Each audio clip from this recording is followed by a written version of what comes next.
Baik pemirsa, terkait pengelolaan dana pensiun aparatur sipil negara yang menuntut tata kelola yang kuat, transparan dan juga akuntabel, ada upaya pemulihan kerugian dari PT Taspen yang dinilai mencapai lebih dari 1 triliun rupiah. DPR RI perlu memastikan seluruh langkah penyelesaian berjalan efektif tanpa mengganggu hak jutaan dari peserta.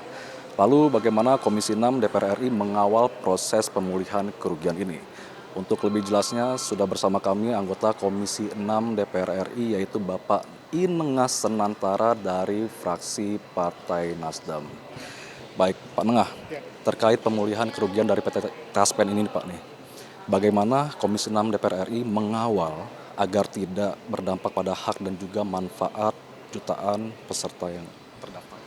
Oke, jadi kita harus pahami bersama bahwa dana pensiun itu hak konstitusional dari masyarakat, utamanya PNS dan ABRI. Dan mereka sudah membayar iuran setiap bulannya. Nah, ini harus dipertanggungjawabkan baik oleh PT Taspen ataupun Asabri. Nah, namun demikian karena di beberapa tahun kemarin ada persoalan di Taspen dan di Asabri, ada salah investasi, ada intervensi juga, kita pahami itu menjadi persoalan yang utama. Nah, tetapi apapun itu, haknya dari pegawai negeri sipil ataupun Asabri itu harus segera direalisasikan. Nah, persoalan yang ada sekarang adalah ada UPSL yang belum bisa dieksekusi. Ada juga keputusan-keputusan tentang penjualan aset belum mendapat keputusan inkrah. Ini akan terus kita kawal, kita perjuangkan sehingga haknya dari PNS dan Asabri bisa didapatkan sesegera mungkin. Tetapi yakin dan percaya Komisi 6 akan mengawal secara all out tentang hak dan kewajiban dari pembayar iuran tadi. Lantas sudah sejauh mana nih Pak nih Komisi 6 sendiri melakukan evaluasi terhadap kinerja dari PT Taspen sendiri Pak? Nah, tentang kinerjanya tadi kan sudah dilaporkan bahwa untuk ke depan pertama saya meminta ada perbaikan tata kelola. Tata kelola tentu karena ini menyangkut ya sejarah dulu seperti apa Asabri dan Taspen, kita berharap direksi terutama di komisaris yang menjadi penekanan saya tidak ada lagi rangkap jabatan. Karena kita pahami kalau komisaris rangkap jabatan, independensinya tidak akan kita dapatkan.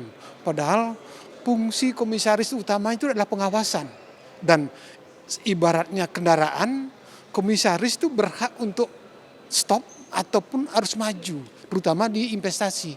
Karena sejarah membuktikan kerugian atas Asabri dan Taspen itu disebabkan karena salah investasi dan tata kelola. Rangkap jabatan itu saja. Ya, atas jabatan double itu memang saya kritisi tadi, tidak boleh itu.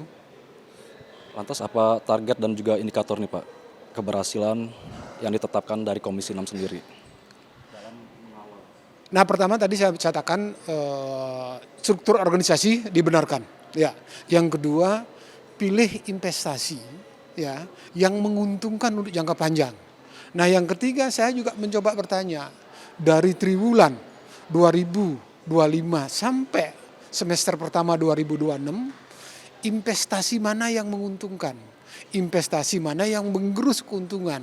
Lebih-lebih di tengah ekonomi kita yang tidak baik-baik saja, kita berharap ini benar-benar menjadi perhatian serius baik dari Taspen maupun dari Asabri. Saya yakin dan percaya dengan sejarah masa lalu, dirutnya sudah menyampaikan dengan baik langkah-langkah ke depan apa yang harus dilakukan. Terima kasih Bapak atas waktunya Pak Nengah. Baik pemirsa, demikian wawancara saya dengan Bapak Inengas Senantara dari fraksi Partai Nasdem terkait dengan pemulihan kerugian atas PT Taspen. Sekian dari saya Zia Ulbar, kembali ke studio.